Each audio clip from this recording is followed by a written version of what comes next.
okutandikira mu ssaza Busiro omubaka omukyalo wa disitulikiti ewa Kiso Betty Ethel Naluyima mweraliikirivu olw'abatuuze mu disitulikiti eno abakyanywa amazzi n'ebisolo ate nga amazzi gano gazuuliddwa nti agamu galimu obukyafu. Bw'abadde ng'akwasa abatuuze ab'ekiziba Masuulita Town Council Nayikondo eyawemmensa obukadde bw'ensimbi obukunukkiriza mu 200 gye yabasakidde okuva mu mikwano gye egya Future for Orphans Uganda, omubaka Betty Ethel Naluyima yagambye nti kyannaku abantu bangi mu Wakiso tebalina mazzi malungi n'abasaba okukwata obulungi Nayikondo eno bagiganyulwemu. Kukunoonya nti abantu baffe abamu mu kitundu bakoze eki bafunyeemu batya naye kakati ate nammwe omulimu gwammwe gwe gw'okuuma ebyo ebikoze eki ebituweereddwa kubanga tetwagala tutuddemu tuboneebone nga tunoonya otuzzi nga tetutulaba wekaba nga genda kutuyambira wamu bannange tukakozese tumunange nga twekolamu omulimu management committee ng'erabira ddala nti oluzzi abantu balukutte bulungi waffe omulimu ogusinga obunene gwe gw'okusakira Wakiso nze we mwampeereza mu paliamenti ya Uganda omulimu gwange gwe gw'okusaka ate sobola kubeera nzeka nga nkolaganira wamu ne Honorable Mazzi omwana wammwe. Abatuuze babuulidde omubaka Betty Ethel Naluyima obulumi bwe bayitamu okufuna amazzi era nga abasinga babadde batambula eŋŋendo mpanvu ddala okufuna amazzi ge banywa n'okukozesa emirimu ate nga nago era makyafu.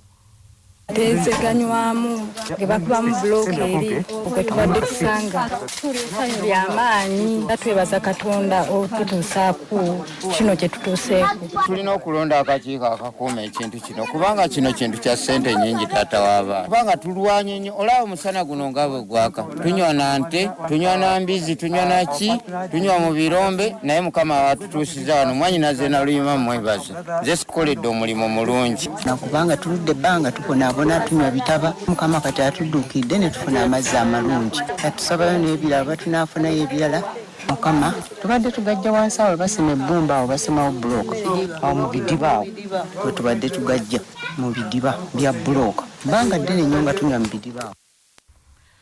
Bano era bategeezezza omubaka Betty Ethel Naluyima nti bangi ku bo bafunye endwadde ez'enjawulo olw'amazzi amakyafu ge bakozesa. Nga bw'oteekako amajaani teganoga bw'ofumba gabimba bubimbi bwe gati nga bw'ogafumba gabimba bwe gati ejjovu osaako majaani obakaawa nga tebino ente mwe zinywera mwe banaabira mwe bateeka obucaafu ate ffe ne tujja ne tunywa kati awo mu buli ngeri nga tulina okulwala typhoid emisujja typhoid badde mungi era ne ku nsusu kuno obadde tuganaaba n'obutuka owulira nga gakuseewa amazzi ago ate nga n'ekirala amazzi ago gabadde mazibu nnyo olw'ensonga nti eri mu bidiba gye tubadde tugasena babuloka be bakubiramu buloka ate nga nabo mwe banaabira.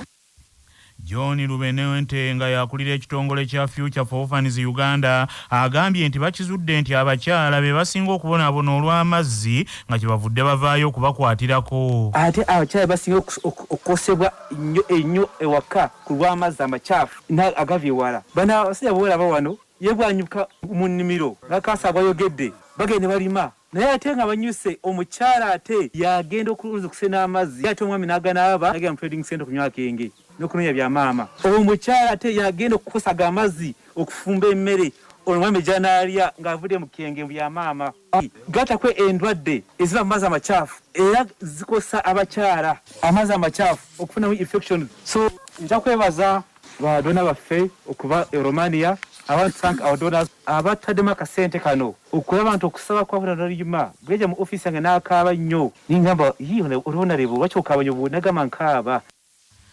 Musaza Buddu abalimi b'ennaanansi mu muluka gw'ebuyaga mu ggombolola y'Ekyannamukaaka mu disitulikiti y'e Masaka bawanjagidde abakulu bekikwatako babataase ku bbeeyi y'ebigimusa erinnya buli olukya gye bagambye nti yolekedde okubagoba mu bulimi bw'ennaanansi. Okwemulugunya kw'abalimi bano bakutisse omubaka omukyalo wa disitulikiti y'e Masaka Joan Namutaawe bw'abadde nga abalambuddeko mu muluka gw'ebuyaga ne bagamba nti ensawo ey'ebigimusa eyagulanga emitwalo 12 kati yalinnya egula emitwalo 26 songa ebbeeyi y'ennaanansi teyeeyongera buli olukya ekkabusi.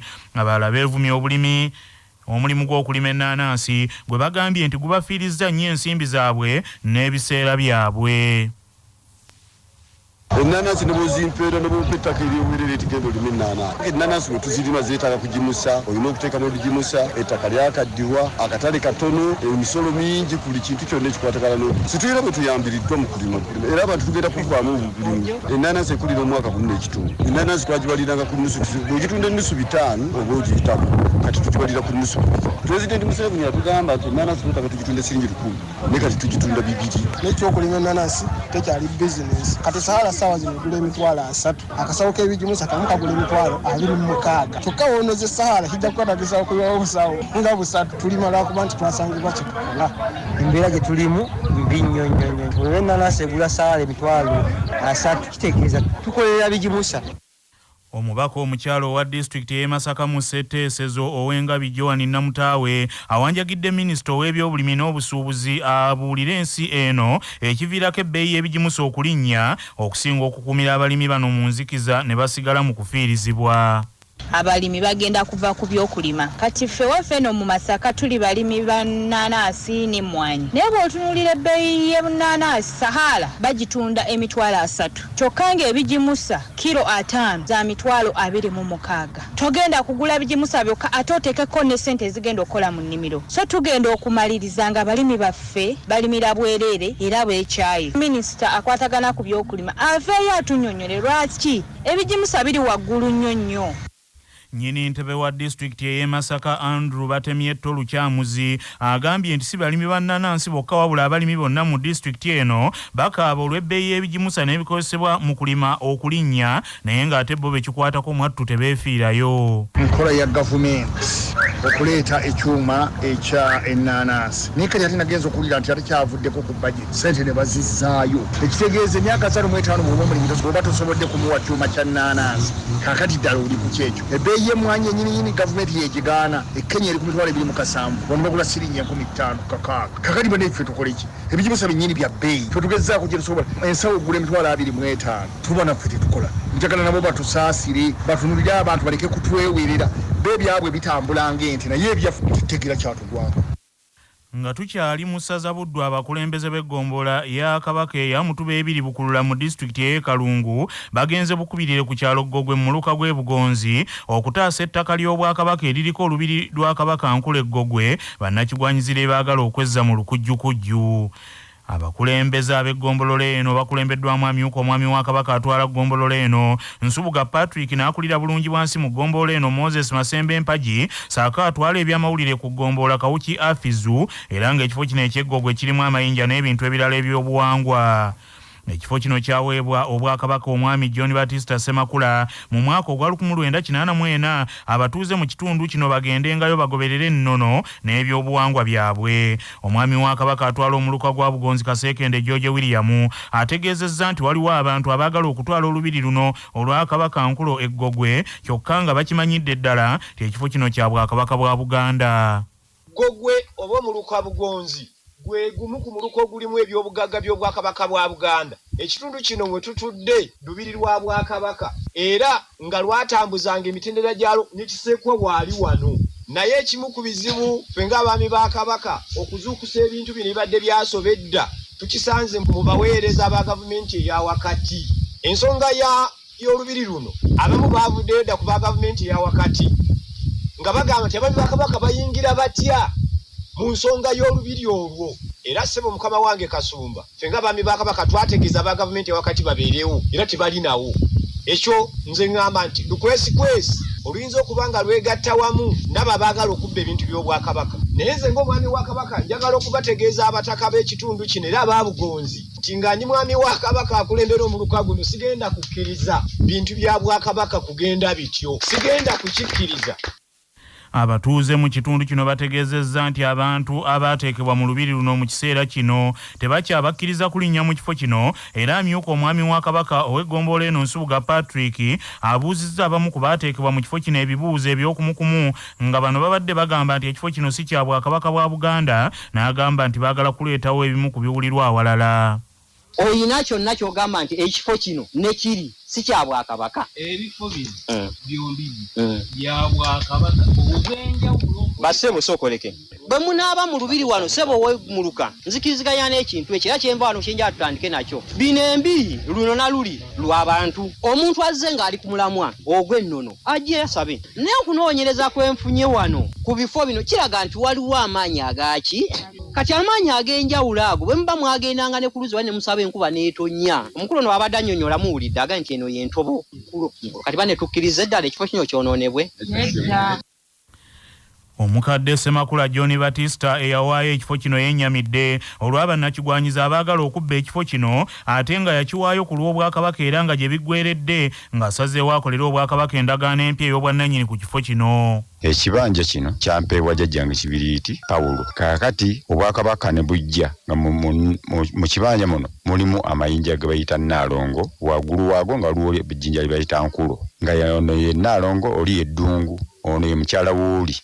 Nembawo ekifo kino olw'ebyobuwangwa Obwakabaka nga bukomawo ng'era bujja, era bwe twalabira nga butuuse era ne tuddukanya ebintu bino era nga situlinaako atutawaanya naye tugenza okulaba nga wazzeewo omuntu omulala akola ki situmanye gwe yagula kwani nze bano nabo saabaguza nababuwa olw'Obwakabaka bwa Buganda bwe twagala nakati era buli ku ntikko era n'embeera nzanyo naye olwaleero nagezi olaba nga bazze ate bakibajjako bwe bati ne bwe bati kwesitukiramu nange nenzija era mbalazi we tuyita era nja bakolera endagaano nziremu bakolera endagaano empya bange ekibanja kyange ku bwange.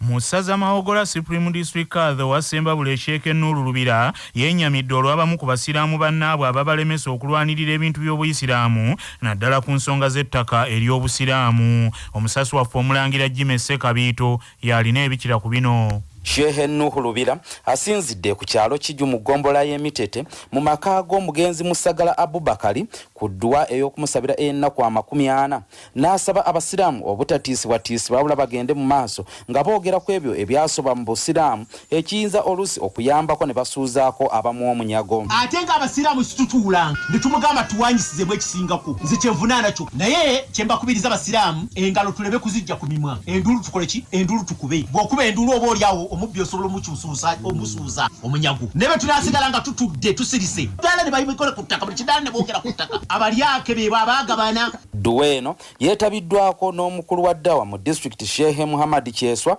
ng'ono tabadde na bigambo biwoomu eri abasiraamu abagenda ku Kabuli mu kifo ky'okusabira abo abaafa ate ne badda mu kwesabira emikisa n'okweraguza nga basimba ku ntaana eddagala n'agamba nti singa Uganda ebadde efugibwa ku mateeka aga Sharia buli eyalikwatiddwa yandibadde attibwa. Asabye abasiraamu okugenda ku Kabuli basabire abantu abo abaafa nti kubanga awantu we bali wazibu nnyo. Nze Jimmy Sekabiito ku CBS wano e Mawogola.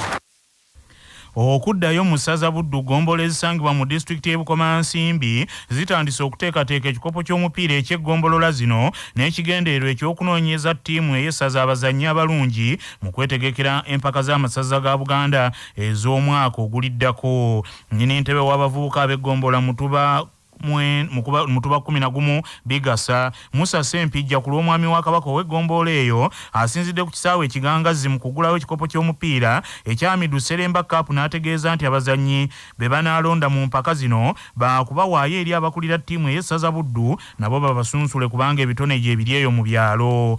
Agambye nti empaka zino ezitandika akadde konna zaakwetabwamu amagombola g'Obwakabaka 4 okuli Musaale Butenga, Mutuba 11 Bigasa, Mutuba 22 Kitanda saako n'ekibinge era n'asaba abazannyi beeteeketeeke bulungi kubanga waliwo omukisa okwegatta ku ttiimu y'essaza. Wange tulina enteekateeka mulundi guno gutandika sizoni etandika. Obwakabaka bwa Buganda buyina enteekateeka ezitegeka emipiira gy'amagombolola. Awamu n'ekyo nga naffe tuli basaale nnyo twatandika n'okuteeka ng'eggombolola y'Ebigasa. Nze ssentebe w'abavubuka Sempijja Musa nga nkulembeddemu enteekateeka ezo. Twaggula bwe emipiira gy'emiruka. Emiruka tulinamu 4 ne gisambibwa naye olw'okuba nti ekiseera kyali kitono nga twakava mu COVID ne tasobola kuteeka emipiira gy'amagombolola. Mulundi guno sizoni etandika tusuubira mu gwokutaano okuteeka kubanga emipiira gy'amasaza zijja kuba gizeemu okusambibwa. Kati mu mwezi ogwokusatu tulinamu enteekateeka ezitegeka emipiira gy'amagombolola. Amagombolola ge tulina mu Bukomansimbi nga mwe muli Kitanda, mwe muli Bigasa, mwe muli Butenga ate ne Kibingi. Enteekateeka ezo tugenda kubeera nga tuzitegeka.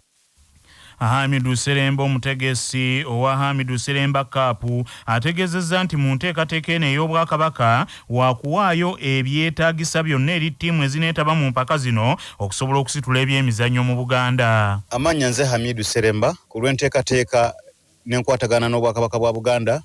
Tugenda kuteekayo tournament y'emipiira mu ggombolola z'Obwakabaka bwa Buganda mu Bukomansimbi District era nga neeyamye okwambaza ttiimu zonna ezigenda okwetaba mu mpaka ezo n'okuziwa emipiira gye bagenda okusamba mu mpaka ezo.